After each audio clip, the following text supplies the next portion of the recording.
बादल राग कविता की समीक्षा आपके सामने कर रहा हूँ। यह कविता सूर्यकांत त्रिपाठी निराला जी की रचना है। निराला जी की रचना अनामिका के 6 खंडों में से छठा खंड कंपलसरी हिंदी के विद्यार्थियों के लिए शामिल किया गया है पाठ्यक्रम में। इसमें निराला जी ने प्रगतिवादी चिंतन आपके सामने रखा है।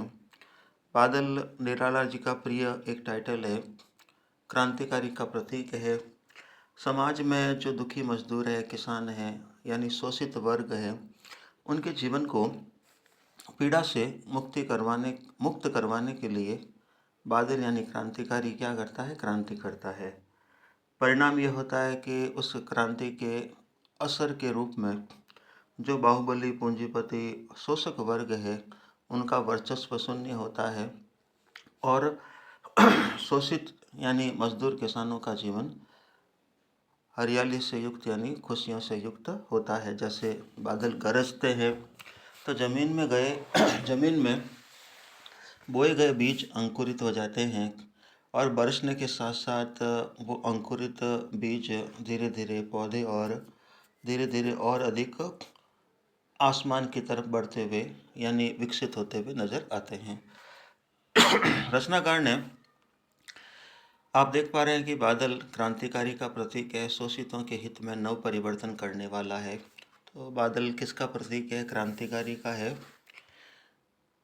बादल के माध्यम से समाज में क्या कहना चाह रहे हैं, समाज की किस स्थिति को हमारे सामने लाना चाह रहे हैं कवि? तो उत्तर होगा कि समाज में जब जब बाहुबली शोषक वर्ग का अत्याचार बढ़ा है, जिसके परिणाम स्वरूप मजदूर किसान दुखी हुए हैं, तो दुखी लोगों के हित में समाज में कोई लीडर आया है और लीडर ने क्रांति के जरिए दुखी लोगों को सुख देने की एक विशेष प्रकार की कोशिश की है क्रांति के जरिए। जैसे गर्मी से बेहाल धरती जब अपने सौंदर्य को खो देती है, तो बादल निस्संदेह अपनी गरज के साथ, मूसलाधार बारिश के साथ धरती के खोए हुए सौंदर्य को पुनः लौटा देते हैं। यहाँ पर कवि ने बादलों की इस प्रकृति यानी स्वभाव के आधार पर प्रगतिवादी चिंतन हमारे सामने रखा है। आप देख पा रहे हैं बादल राग, पढ़ो ध्यान से, सुने। यहाँ पर बादलों की गर्जन लघु पादपों के लिए, छोटे छोटे जो वृक्ष हैं, वृक्ष नहीं कहेंगे, वनस्पति है, पौधे हैं, उनके तो डेवलपमेंट का आधार बनते हैं, परंतु बादलों की वही गरज दीर्घकाय लंबे शरीर वाले पेड़ों के लिए विनाशक सिद्ध होने वाली होती है। अर्थात क्रांतिकारी की क्रांति वंचितों यानी जो सुख से वंचित है, अधिकार से वंचित है, ऐसे वंचितों व शोषित मजदूर किसानों के लिए कल्याणकारी सिद्ध होती है, एक तो ये बताना। और इसके विपरीत अत्याचारी शोषकों के लिए ये क्रांति भय उत्पन्न करने वाली और विनाशकारी सिद्ध होती है। इस कविता से रचनाकार ये समझाना चाहते हैं। शुरू करते हैं मूल सेंटेंस की तरफ। रचनाकार ने लिखा है यहाँ पर कि तीरती है समीर सागर पर, अस्थिर सुख पर दुख की छाया। समीर का मतलब हवा, सागर का मतलब जल राशि के अथाह स्वरूप को लिए समुद्र।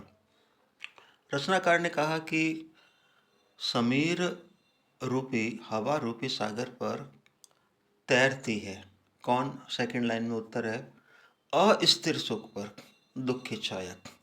यानी रचनाकार यहाँ पर कहना चाह रहे हैं कि बादल अपने आप में हवा रूपी सागर पर ऐसे तैरते हैं जैसे अस्थिर सुख पर दुख की छाया हमेशा बनी रहती है। कवि यहाँ पर कहना चाह रहे हैं, संकेत करना चाहते हैं कि जीवन में सुख अस्थिर है और उस अस्थिर सुख पर हमेशा दुख की छाया बनी रहती है। तो पहली दो पंक्तियों में रचनाकार ने एक दार्शनिक चिंतन हमारे बीच में रखने की कोशिश की है और बताने की कोशिश की है कि जैसे जैसे बादल आसमान में छाते हैं तो वे हवा रूपी सागर पर ऐसे तैरते नजर आते हैं, ऐसे गतिमान चंचल स्वरूप को लेकर नजर आते हैं कि मानो वो जीवन की इस सच्चाई को हमारे सामने रख रहे हैं कि अस्थिर सुख पर भी दुख की छाया हमेशा बनी रहती है। सुख और दुख दोनों अस्थायी है। जो पूंजीपति ये सोचते हैं कि उन्होंने गरीबों का शोषण करके जो धन प्रॉपर्टी जमा कर रखी है वो प्रॉपर्टी उनके सुख का कारण बनेगी, लेकिन ऐसे पूंजीपतियों के मन में हमेशा क्रांति का डर बना रहता है। तो क्रांति के डर से उत्पन्न दुख की छाया उनके सुखों पर हमेशा बनी रहती है। वे चाहकर भी उस सुख के साधन का आनंद नहीं ले पाते हैं। वैसे ही जीवन चक्र में सुख पर हमेशा दुख की छाया बनी रहती है। रचनाकार यहाँ पर कह रहे हैं कि जग के दग्ध हृदय पर, जग का मतलब संसार के लोग, दग्ध का मतलब है दुखी, हृदय पर संसार के दुखी लोगों के उस दुखी हृदय पर निर्दय यानी दयाहीन, विप्लव का मतलब है क्रांति की पल्लावित माया, यानी रचनाकार यहाँ पर कहना चाह रहे हैं कि क्रांति हमेशा निर्दय बनी रहती है। अब प्रश्न ये है कि यह निर्दय दयाहीन किसके लिए सिद्ध होती है। तो निराला जी ने संकेत करने की कोशिश की है कि क्रांति हमेशा शोषण करने वाले बाहुबलियों पूंजीपतियों के लिए निर्दय सिद्ध होती है, और संसार का वह मनुष्य वर्ग जो शोषण के कारण दुखी हृदय से युक्त होकर जीवन यापन कर रहा है, ऐसे दुखी सांसारिक लोगों के लिए क्रांति हमेशा अपने आप में सुख देने वाली सिद्ध होती है। लेकिन रचनाकार इन पंक्तियों से ये कहना चाह रहे हैं कि जग के दग्ध हृदय पर निर्दय विप्लव की पल्लावित माया, यानी आप पढ़ पा रहे हैं कि संसार के दुखी लोगों के हृदय पर निर्दयी क्रांति का प्रभाव बना रहता है। जैसे गर्मी से तप्त धरा को, यानी धरती को, जो ग्रीष्म ऋतु के कारण अपने सौंदर्य को खो देती है, हरेपन को खो देती है, ऐसी तप्त धरा को बादल अपनी माया, माया का मतलब है जल राशि से शीतल कर देता है। ठीक इसी तरह बाहुबलियों पूंजीपतियों यानी शोषक वर्ग के अत्याचारों से दुखी मजदूर किसानों के जीवन को क्रांति हमेशा सुख देने वाली सिद्ध होती है। आगे रचनाकार बादल को संबोधित करते हुए कहते हैं कि बादल एक क्रांतिकारी है, एक महान योद्धा है जो समाज में वंचितों के हित में यानी मजदूर किसानों के हित में क्रांति के रूप में एक युद्ध लड़ रहा है। तो कवि इसी पृष्ठभूमि को आधार बनाकर कहते हैं कि यह तेरी रण तरी, रण यानी युद्ध, तरी यानी नौका, कि हे बादल, ये तुम्हारी जो युद्ध रूपी नौका है वह किससे भरी हुई है। संकेत किया कवि ने कि यह तेरी रण तरी भरी आकांक्षाओं से। क्या कहना चाह रहे हैं कवि यहाँ पर आपके सामने लिखित रूप में है कि हे बादल, तुम्हारी क्रांति रूपी नाव में जन की इच्छाएं भरी पड़ी है। अर्थात क्रांतिकारी सदैव क्रांति से शोषित मनुष्यों की इच्छाओं को पूरा करते हैं, कि जिन इच्छाओं के पूरी न होने पर समाज का मजदूर किसान शोषित वर्ग दुखी रहता है, बादल यानी क्रांतिकारी अपनी क्रांति से युद्ध की स्थिति से समाज में ऐसा परिवर्तन करता है कि जो दुखी वर्ग है उनके मन की जितनी भी इच्छाएं होती है उस क्रांति के माध्यम से पूरी होती है। रचनाकार यहाँ पर कहना चाह रहे हैं। फिर लिखा यहाँ पर, रचनाकार कहते हैं कि हे बादल, घन यानी बादल भेरी गर्जन से, भेरी बोलते हैं नगाड़ों को। पहले युद्ध भूमि में सैनिकों के जोश को बढ़ाने के लिए बड़े बड़े नगाड़े बजाए जाते थे। तो बादलों में जो गर्जन होती है उसकी तरफ रचनाकार ने संकेत करते हुए कहा है कि हे बादल, आपकी ये गर्जना भेरी की तरह, नगाड़ों की तरह जोश भरने वाली है।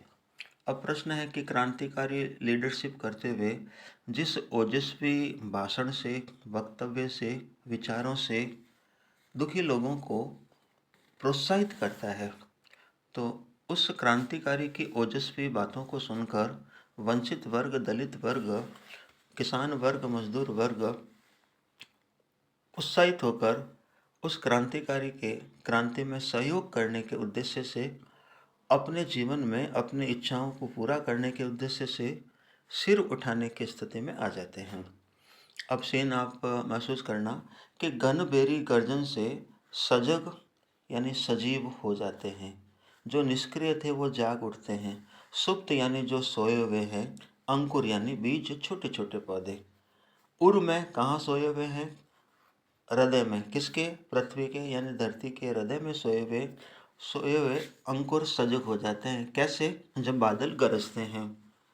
तो संकेत तो यह है कि जैसे ही बादलों की गर्जना होती है, किसान वर्ग द्वारा जो धरती में बीज बोया जाता है, जो बीज केवल अंकुरित अवस्था में है, बादलों के गरजने के साथ साथ धरती में अंकुरित अवस्था में जो पूर्ण रूप से सजग यानी विकसित अवस्था को प्राप्त नहीं कर चुके हैं, ऐसे अंकुरित बीज जो धरती के गर्भ में गड़े पड़े हैं, वो बीज अंकुरित होकर धीरे धीरे पौधे की शक्ल में आकार लेते हैं। यानी बादलों की गर्जना बीज को अंकुरित करके पौधे का रूप देकर धीरे धीरे धरती को फोड़कर आसमान की तरफ बढ़ने में उन बीजों को यानी अंकुरित पौधे को मदद करते हैं। वैसे ही जब जब क्रांति हुई है तो समाज का जो वर्ग शोषण अत्याचार के कारण दुखी होकर निष्क्रिय सा हो गया था, जो कुचले हुए थे, पद दलित थे, ऐसे लोग आशावादी बनकर उत्साहित होकर अपने अधिकारों के लिए सिर उठाने की कोशिश करते हैं। तो रचनाकार यहाँ पर कह रहे हैं कि घनभेरी गर्जन से सजग सुप्त अंकुर उर में पृथ्वी के आशाओं से नवजीवन के, यानी वो अंकुर नए जीवन की आशाओं में बादलों की गरज का लाभ उठाकर निस्संदेह ऊंचा कर सिर ताक रहे हैं। यानी आशावादी दृष्टि से नजर गड़ाए हुए हैं किसके तरफ? ए विप्लव के बादल। हे क्रांति, विप्लव का मतलब क्रांति, के हे क्रांति करने वाले क्रांतिकारी के प्रतीक बादल धरती के सुप्त अंकुर जो धरती के गर्भ में दबे पड़े हैं, तुम्हारी भयंकर गर्जना को सुनकर नव जीवन की आशाओं को रखकर वे निस्संदेह सिर उठाकर तुम्हारी तरफ अपने आप को आशावादी दृष्टि से देखने की स्थिति में लाकर खड़े हैं। तो राइटर कह रहे हैं यहाँ पर कि तुम्हारी गर्जन युद्ध में बजने वाले नगाड़ों की तरह उत्साहजनक है, वह प्राण डालने वाली है। जैसे गर्जन से धरती का बीज अंकुरित हो धरा से बाहर आ आसमान को तकता है, यानी आसमान की ऊंचाइयों को छूने की उम्मीद रखता है, आशा रखता है, वैसे ही शोषित जो मजदूर है, दलित वर्ग है, किसान वर्ग है, वैसे ही शोषित मनुष्य भी नव जीवन की आशा में सिर उठाकर जीने लगते हैं और तुम्हारे यानी क्रांतिकारी के प्रति आशावादी बने हुए रहते हैं। तो यहाँ पर सीन तो यह है कि बादलों की गर्जना से धरती में बोया गया बीज अंकुरित होता है और धीरे धीरे जैसे जैसे गर्जना बढ़ती है, बारिश शुरू होती है, तो अंकुरित पौधा धीरे धीरे बारिश के जल से पोषित होता हुआ आसमान की ऊंचाइयों को छूने की स्थिति में आ जाता है। वैसे ही क्रांतिकारी की क्रांति से जो डरा हुआ सहमा सा मजदूर वर्ग था, किसान वर्ग था, जो निष्क्रिय सा निरुत्साही सा जीवन जी रहा था, वो सिर उठाकर अपने अधिकारों को पाने के लिए, अपने जीवन को विकास की ऊंचाइयों तक पहुंचाने के लिए तत्पर नजर आता है, सक्रिय नजर आता है। अब आगे देखें कि फिर बार बार गर्जन वर्षण है मूसलाधार, हृदय थाम लेता संसार, सुन सुन घोर वज्र हुंकार। अब बादल के डरावने स्वरूप की तरफ संकेत करते हुए कवि ने लिखा है कि जैसे जैसे बादल गरजने के बाद एक बार, दो बार, दसों बार गर्जन करता है और धीरे धीरे बाद में जितनी भयंकर रूप में गर्जना की है उसी भयंकर रूप में वर्षण यानी मूसलाधार बारिश करता है, तो संसार भयभीत हो जाता है और अपना कलेजा थाम कर अपने प्राणों को बचाने की स्थिति में अपने आप को लाता है। किससे? सुन सुन घोर वज्र हुंकार के हे बादल, आपके इस प्रकार की गर्जना इंद्र के हथियार वज्र की तरह डरावनी है, घातक सिद्ध होती है। ठीक वैसे ही जैसे क्रांतिकारी जब वज्र के समान घातक हुंकार करके समाज में परिवर्तन करने के लिए, शोषक वर्ग के अत्याचारों को नष्ट करने के लिए युद्ध का आह्वान करता है, क्रांति का आह्वान करता है, तो शोषक वर्ग भयभीत होकर अपना कलेजा थाम लेता है, एक भय उत्पन्न करने वाली स्थिति में आ जाता है।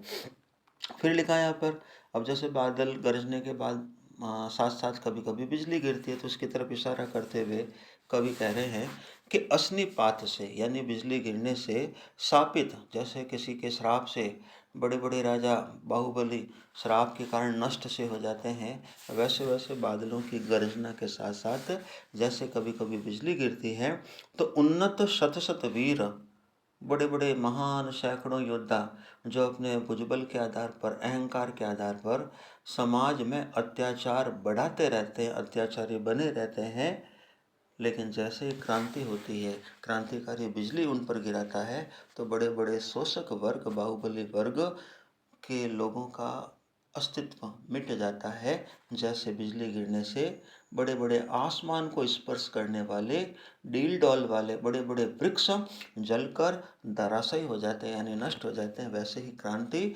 अत्याचारी बाहुबलियों के अस्तित्व को नष्ट करती है। क्षत विक्षत, यानी पूर्ण रूप से, शारीरिक रूप से बिजली गिरने पर जैसे बड़े बड़े डील डॉल वाले पेड़ पौधों का अंग अंग नष्ट हो जाता है।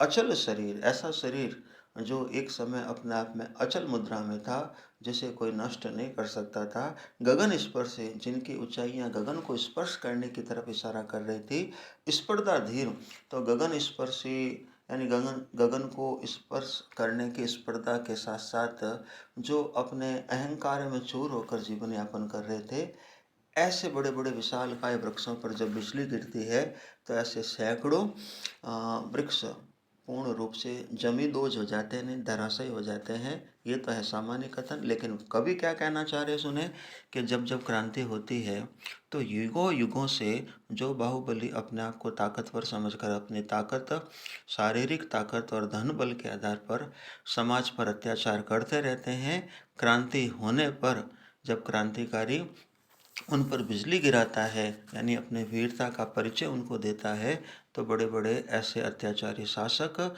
शोषक वर्ग के सदस्य पूर्ण रूप से उसी तरह धराशायी हो जाते हैं, जैसे बिजली गिरने पर दीर्घकाय बड़े बड़े पेड़ पौधे अपने आप में नष्ट प्राय हो जाते हैं।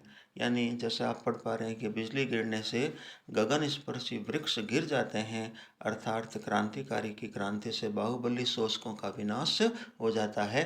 परंतु इसी वातावरण में, कि जहाँ बिजली गिरने से, भयंकर मूसलाधार बारिश से बड़े बड़े वृक्ष धराशायी हो जाते हैं, लेकिन ऐसे ही भयकारक विनाश के वातावरण में हंसते रहते हैं। कौन संकेत किया है?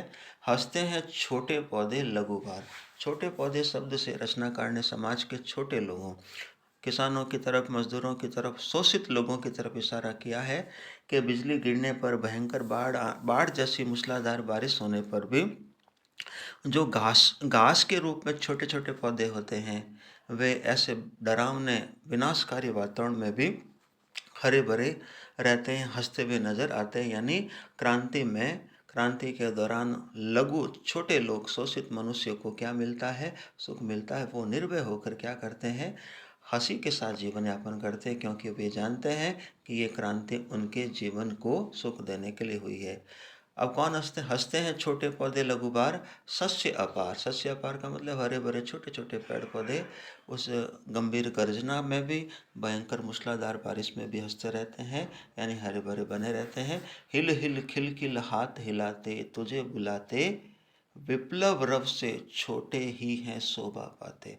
यहाँ पर रचनाकार ने कहा कि विनाशकारी माहौल में, जहाँ बादलों की गर्जना, भयंकर बारिश शोषक वर्ग के प्रतीक के रूप में बड़े बड़े पेड़ पौधों को गिराकर नष्ट कर देती हैं, वहीं जो हरी भरी वनस्पति, छोटे छोटे लघु पादप होते हैं, वह ऐसे विनाशकारी वातावरण में भी हिलते डुलते रहते, यानी गतिशील रहते हैं। खिलखिल हाथ हिलाते, यानी प्रशंसित होकर प्रसन्नता को प्रकट करने के लिए हाथ हिलाकर, हे बादल, हे क्रांतिकारी, तुझे बुलाते हैं, क्योंकि क्रांति जब जब होती है विप्लव रव से, यानी क्रांति के वातावरण में छोटे ही हैं शोभा पाते। इसका मतलब है जब जब क्रांति होती है, समाज के शोषित वर्ग यानी किसान मजदूर क्या है, अपने जीवन में शोभा पाते हैं, उनके जीवन का विकास होता है। यानी क्रांति में समाज के लघु शोषित मनुष्य ही शोभा पाते हैं, अर्थात उन्नति व सुंदरता को प्राप्त करते हैं। क्रांति शोषितों का कल्याण करती है। ठीक वैसे ही जैसे बादलों की गर्जना, भयंकर बारिश का प्रतिकूल असर छोटे छोटे पेड़ पौधों पर नहीं पड़ता है, क्योंकि वे घास जैसे पौधे हाथ हिलाते हुए प्रसन्नचित्त होकर ऐसे वातावरण में भी हंसते रहते हैं। अब उन्होंने कहा, अब पूंजीपतियों के महलों की तरफ इशारा करते हुए कवि लिखते हैं कि अट्टालिका नहीं है रे आतंक भवन, कि पूंजीपतियों ने अपने धनबल से गरीबों का शोषण करके जो जमा राशि अर्जित की है, धन कमाया है, उस धन से अपने रहने के लिए बड़ी बड़ी अट्टालिकाएं, अटारियां यानी महल बना दिए। दिखने में वो महल के प्रतिरूप है, लेकिन रचनाकार ने कहा कि वो अट्टालिका नहीं है, वो तो आतंक फैलाने वाले भवन है। यानी पूंजीपतियों के निवास निस्संदेह गरीब लोगों में आतंक, भय उत्पन्न करने का केंद्र बिंदु बने हुए हैं। अब रचनाकार कह रहे हैं कि सदा पंख पर ही होता है जल विप्लव पल्लावन। यानी जब जल विप्लव पल्लावन का मतलब जब बाढ़ आती है, तो बाढ़ का असर हमेशा पंख यानी कीचड़ पर ही नजर आता है, क्योंकि बाढ़ की तीव्र जलराशि संपूर्ण कीचड़ को बहा कर ले जाती है। यानी जब जब क्रांति होती है, तो क्रांति के दौरान समाज की सारी गंदगी क्या हो जाती है, समाप्त सी हो जाती है। लेकिन ऐसे ही वातावरण में कवि ने क्या लिखा है कि शुद्र प्रफुल्ल जलज से, जलज का मतलब कमल, यानी पूर्ण रूप से खिले हुए कमल पर उस बाढ़ की जल राशि का विशेष प्रभाव पड़ता है। उसके सौंदर्य में लगातार क्या होती रहती है, वृद्धि होती रहती है। उस बाढ़ की जल राशि का, जो स्वच्छ जल राशि का प्रभाव हमेशा समाज के छोटे छोटे ऐसे कीचड़ में खिलने वाले कमल पर ऐसा पड़ता है कि मानो उस कमल का सौंदर्य बढ़ जाता है। अब रचनाकार ने क्या कहा है कि बाढ़ की जलराशि का प्रभाव कीचड़ पर अधिक पड़ता है, कीचड़ का सफाया हो जाता है और उस कीचड़ में खिलने वाले कमल के सौंदर्य में और अधिक बढ़ोतरी हो जाती है। ठीक उसी तरह जब जब क्रांति होती है, तो क्रांति शोषक वर्ग, पूंजीपति और बाहुबलियों के लिए तो अकल्याणकारी सिद्ध होती है, लेकिन जो शोषित वर्ग है, मजदूर किसान हैं, उनके जीवन की शोभा और अधिक उस क्रांति रूपी बाढ़ के प्रभाव से बढ़ जाती है। तो रचनाकार ने इसीलिए लिखा यहाँ पर कि रोग शोक में भी हंसता है। अब गरीब लोगों की, शोषित किसान लोगों की स्वभाव की ओर संकेत करते हुए कवि ने लिखा है कि किसान, गरीब, मजदूर वर्ग यानी शोषित वर्ग तो रोग यानी बीमार होने पर, शोक यानी दुख की घड़ी में भी हंसता रहता है, यानी जीवन की प्रतिकूलताओं में भी हंसता रहता है। जैसे बाढ़ की जलराशि का प्रभाव कीचड़ को तो पूर्ण रूप से नष्ट कर लेता है, उसके लिए प्रतिकूल सिद्ध होता है, लेकिन कमल के सौंदर्य को और अधिक बढ़ा देता है।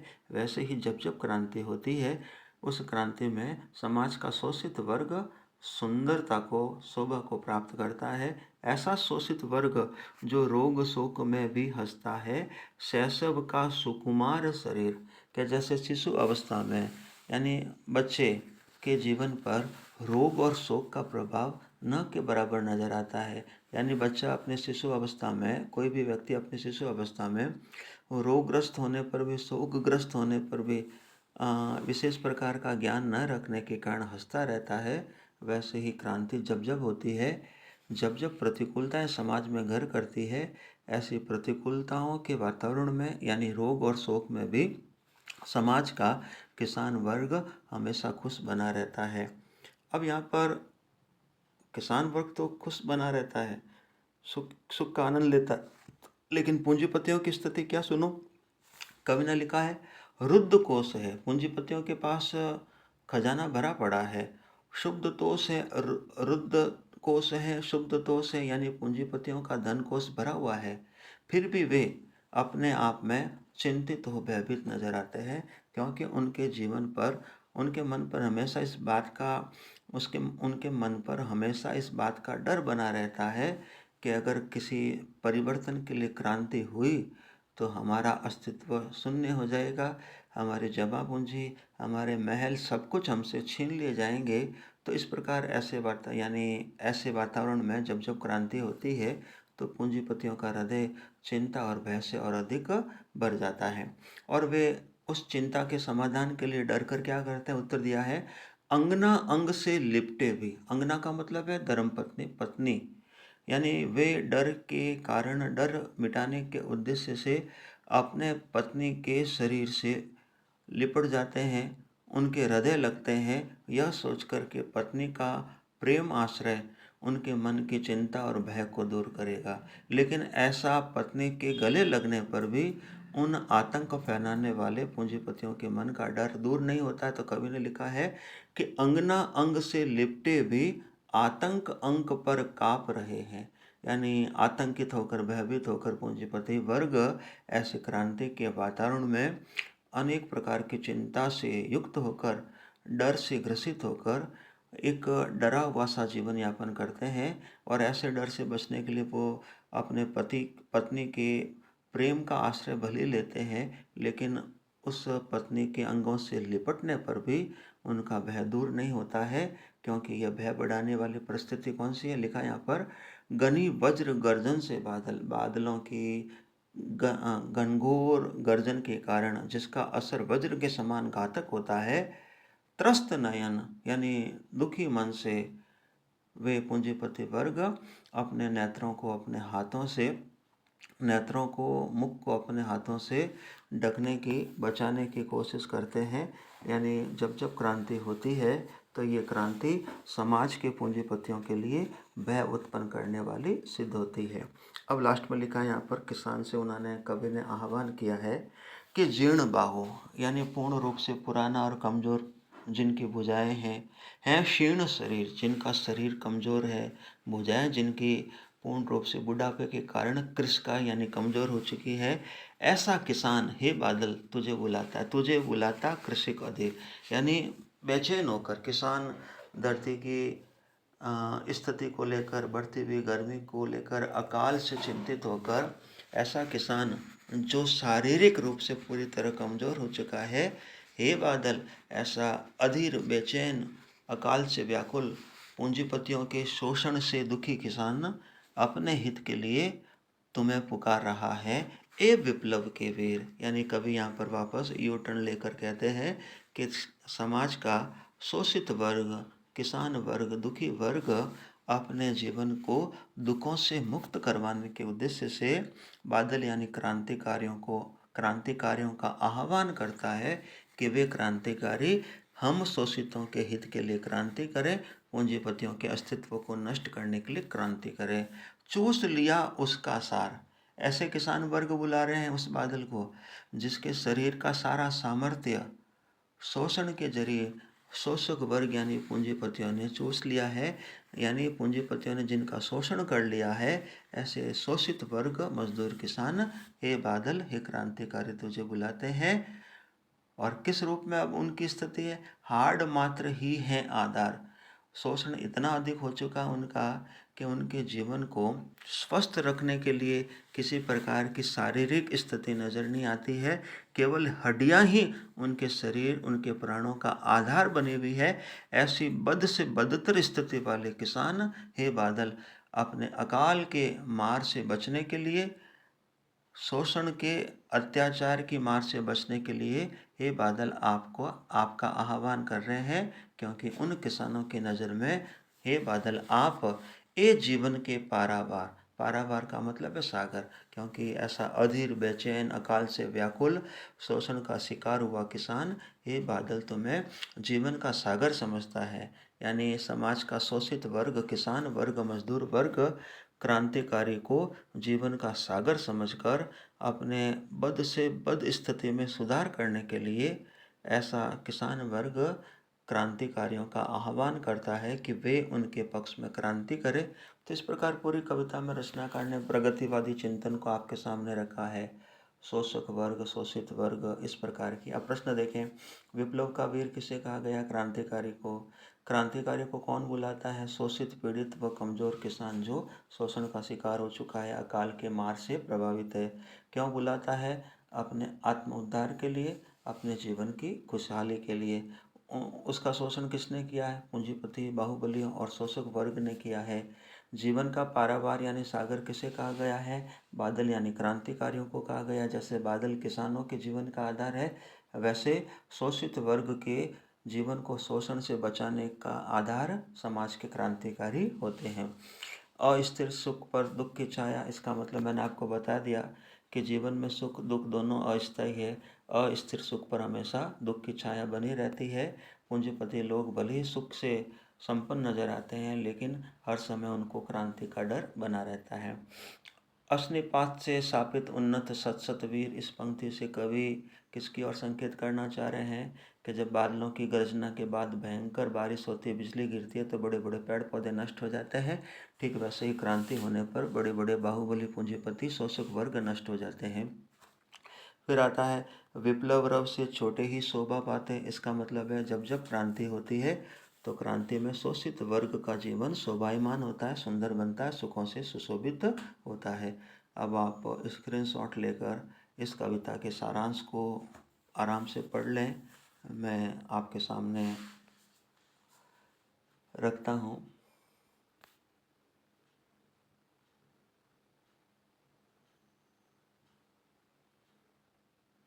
आराम से आप पढ़ते रहें ताकि पूरी कविता का सार आपके सामने आ जाएगा।